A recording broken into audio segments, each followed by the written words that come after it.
Ана ортақта авайлаңдар еді. Пиздес авария болды.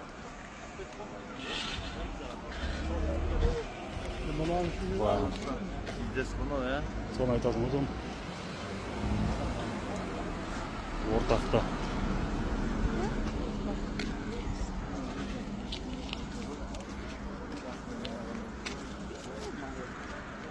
Маңында дымы қамапты. Бетонның бәрін босып кеткен ана.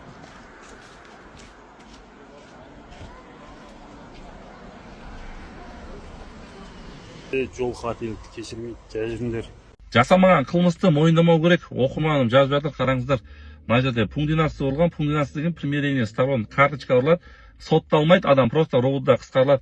Сәлеметсіз бе, мемлекеттік қызметке балам кірейін деп еді, шешең сотталған деді, 15 жыл бұрын сіздің атыңызға қылмыстық іс қозғалған дейді, примирение болған дейді. Маған кадр басшысы солай айтты дейді. Кімнен нақты білсе болады дейді. Примирение сторон пунктинасы кезінде ұрған 15 жыл бұрын. Бұл кейінгі 4-5 жылда пунктинасы примирение сторон бір-ақ рет жасалынатын. Бұрын мен 2020-да декабрьда мен ауыстым ДПС-ке, патрульный полицияға.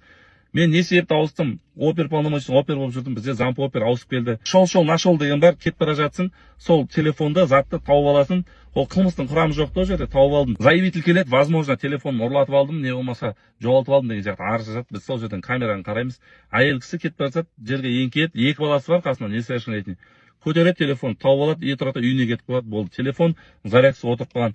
И біз бардық, следственно группамен қарадық, тексердік камерамен. Жаңағы Татьяна үлкен кісі, әйел кісі 40-45 дейді. Соны барды, үйіне барды, ровудыға алып келдік. Ровудыға алып келдік, бастыққа кіргізеді. Бастық замп опер, замначальник ровуды. Соған кірдік, Еркініш отчествосы. Тұратта оған кіргізсек, Еркініш осылайсыға алып келдім адамды деймін да, адам кіргізіп жіберемін. Реально тауып алған, шол нашол барлығы сол допросы қысқартылатын материалда.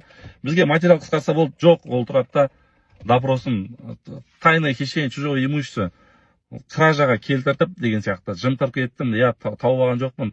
Телефон ана жерге қойған, өзі ар жаққа аппликация етті, сол кезде бардым, телефонды алып кеттім деген секілді допросқа келтіріп тұр. Енді әйел кісі жылап тұр, ровудыда бірінші рет болғаннан кейін. Не істерін білмейді, мені жіберіңдер, соттамаңдар, пожалуйста деп тұр. Анау тауып алған телефон үшін содан әйелден тапқан шыл ойлап тұр да, қамап тастай ма деген секілді. И барлығына көніп тұр. И тұрап айтады, осылай показания беріңіз, тергеуге барыңыз, сізді қысқартамыз, материал жібереміз дейді. Хорошо дейді, әйел кісі көніп тұр. И мен сол жерде тұрғанда айтамын ғой, Еркініш, о дүниеде де спрос болады ғой, Алла тағаланың алдында.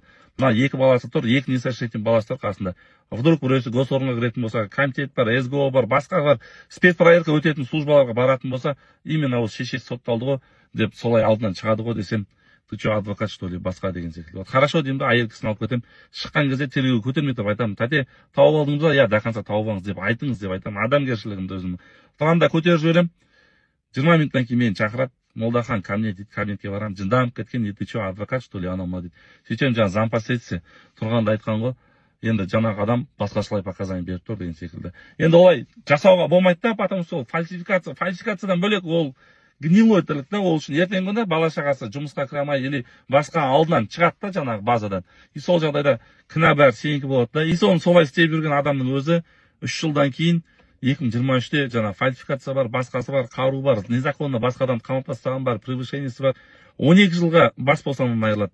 Дәл жаңағы замп опер, замначальник ровуды Алла тағала бар да, көреді да, кім қалай, әр адамның өзінің істеген ниетіне шын реально қылмыс ашқың келе ма? Реально аш, жаңағыдай тірліктер жасама, ол үшін сұрау болады, спрос болады.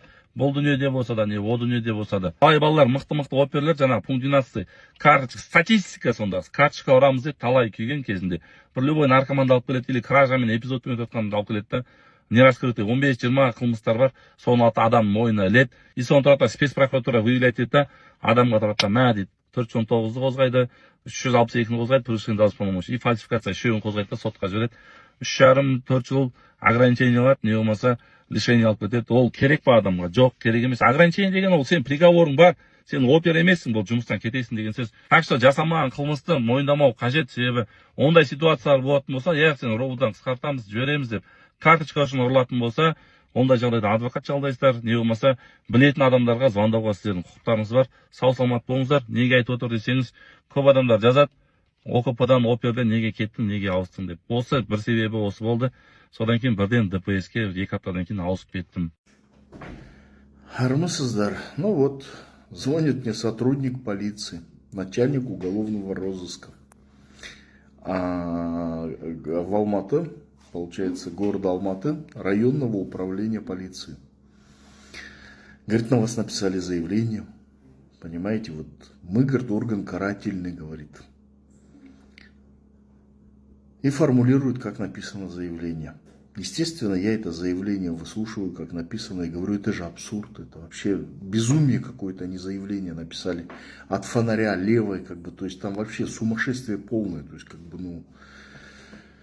А он говорит, ну это мы будем разбираться, это сумасшествие или это уголовные преступления.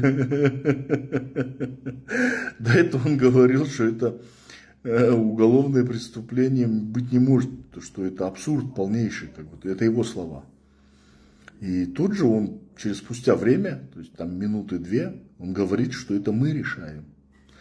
То есть, понимаете, настолько уровень низкий стал в полиции. Это начальник угла уголовного розыска, начальник. То есть, я не знаю даже, как вам представить. Это уровень секретности в первую очередь. Во вторую очередь, это у него в штате минимум там 40-50 оперуполномоченных сидят, да, в подчинении, которые работают, да. И вообще говорить такие вещи, карательный орган. То есть он, получается, по факту признает, что полиция Республики Казахстан, да, то есть является карательным органом, они каратели, то есть, да. То есть на военном жаргоне, на военном сленге, я хочу вам сказать, что каратель это слово уничтожитель, агрессор.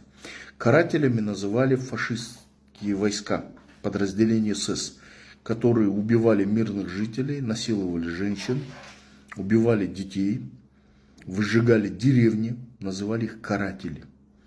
Даже вот в фильме есть американский «Каратель», да, это сериал, там, где он убивает, там, да. То есть, и они хотят себя сравнить с ними, но тот незаконно действует, понимает, что он незаконно это делает.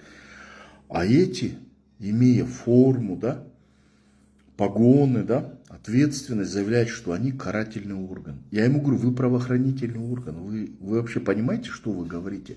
Какой вы абсурд, ахинею сейчас несете? То есть поздравляю вас, мы дошли до того, что руководство, высший офицерский состав МВД говорит о том, что они карательный орган в Республике Казахстан. Добро пожаловать. Добро пожаловать.